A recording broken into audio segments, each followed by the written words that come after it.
माँ चली अमेरिका। निधि का नेचर बचपन से ही शर्मिला था। वो ना ज्यादा लोगों से बात करना पसंद करती और ना ही ज्यादा मिलना जुलना। निधि, ये पैसे ले जरा और बाजार से चीनी तो ले आ। नहीं माँ, मैं नहीं जाऊंगी, मुझे शर्म आती है, आप ही चले जाओ ना। अरे पता नहीं क्या करेगी ये लड़की, जीवन में कभी कुछ किया ही नहीं सिवाय पढ़ाई और घर के कामों के।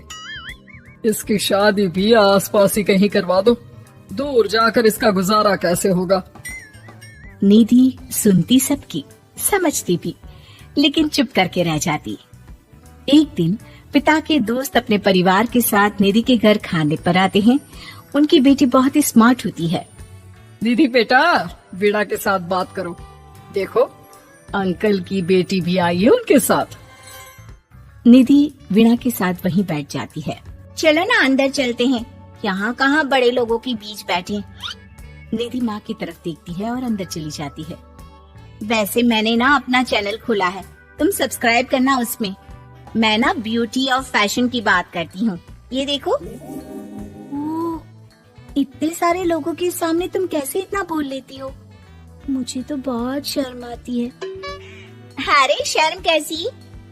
खैर, सीधी सादी सी निधि, उसकी शादी हो जाती है राकेश से। राकेश एक स्मार्ट लड़का था, उसे घूमना फिरना पसंद था, लेकिन निधि का शर्मिला व्यवहार वो समझ जाता है। अरे निधि, घर से बाहर क्यों नहीं निकलती? लोगों से मिला जुला करो, तभी तो पता चलेगा ना कि दुनिया कैसी है। क्या करना है पता करके? शादी से पहले पापा और अब आप, ठीक है ना? मुझे ज्यादा दुनियादारी में नहीं पड़ना। निधि की जिंदगी ठीक ठाक चल रही थी। उसके 2 लड़के होते हैं, दोनों को वो पढ़ाती लिखाती, उनका ख्याल रखती। निधि, 25 साल हो गए शादी को, दोनों बच्चे सेटल हैं। हम लोगों ने शहर में 2 मकान भी ले लिए।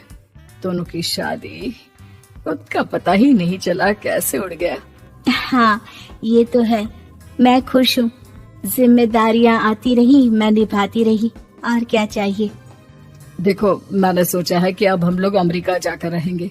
यहाँ की जिंदगी तो जी ली, वैसे मुझे वहाँ बहुत अच्छी नौकरी मिल रही है। मैं कैसे चलूंगी? मुझे वहाँ का कुछ नहीं पता। अब तो जानते हैं ना कि मैं घर से बाहर ही कम निकलती हूँ। अरे तो क्या हुआ, वहाँ भी घर में ही रहना है ना, मैं हूँ ना, नौकरी करूँगा। निधि मान जाती है और पति के साथ अमेरिका चली जाती है। माँ, तुम्हारी बहू को बच्चा होने वाला है, तो क्या तुम 2 महीने के लिए यहाँ आ सकती हो? मुझे तुम्हारी बहुत जरूरत है, मैं टिकट भेज देता हूँ। हाँ, ये तो बहुत खुशी की बात है।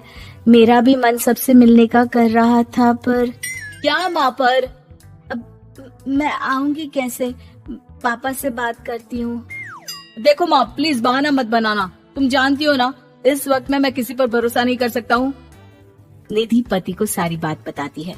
क्या आप भी चलेंगे? निधि, आने जाने में बड़ा खर्च हो जाएगा, ऊपर से मुझे यहाँ छुट्टी नहीं मिलेगी। बहू पर वक्त ऐसा है कि तुमको तो जाना ही पड़ेगा। मैं अकेले दुकान तक तो नहीं जा पाती, इतनी दूर भारत कैसे जाऊंगी? मुझसे नहीं होगा। लेकिन सबके कहने पर निधि को जाना ही पड़ता है। एयरपोर्ट में घबराई निधि एक मुसाफिर से कहती है, मैं ना भारत जा रही हूँ, दिल्ली जाने वाली फ्लाइट। सब मिलकर निधि की मदद करते हैं और फाइनली निधि भारत पहुँच जाती है, जहाँ बेटा उन्हें घर ले आता है।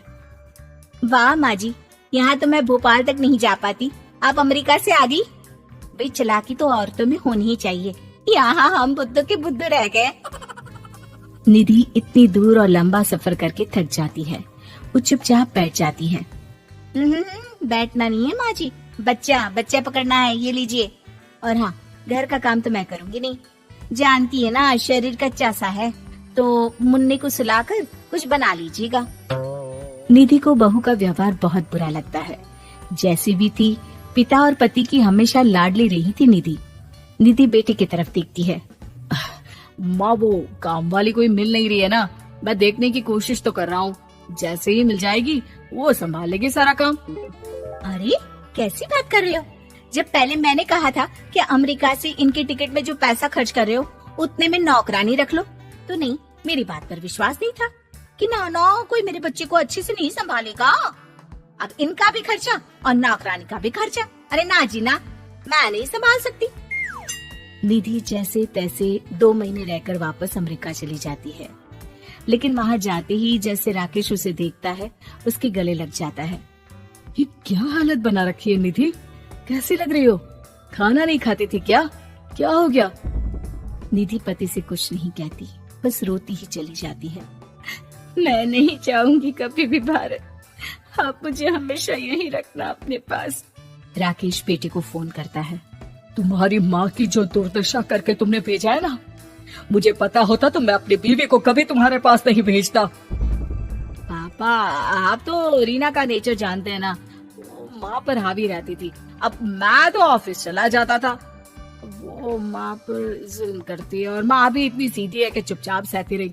मुझे माफ कर दीजिए पिताजी।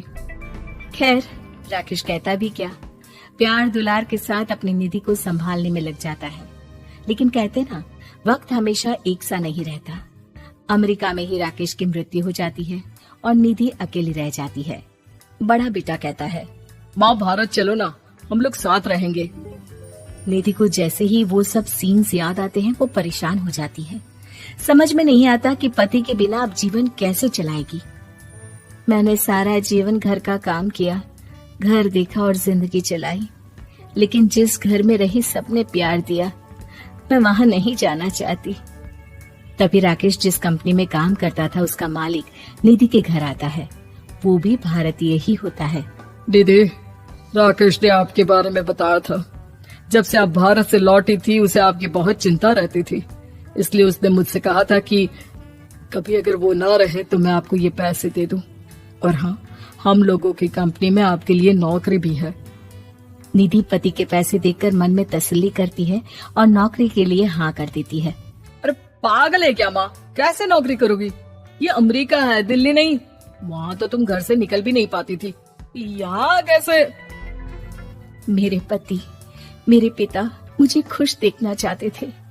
वो लोग जब तक थे मुझे किसी चीज के लिए ना फोर्स किया, ना कभी कमी होने दी। पर अब मुझे जीवन जीने के लिए घर से निकलना ही होगा। बेटा, तुम तो अगली फ्लाइट से भारत लौट जाओ, मैं यहीं खुश हूँ।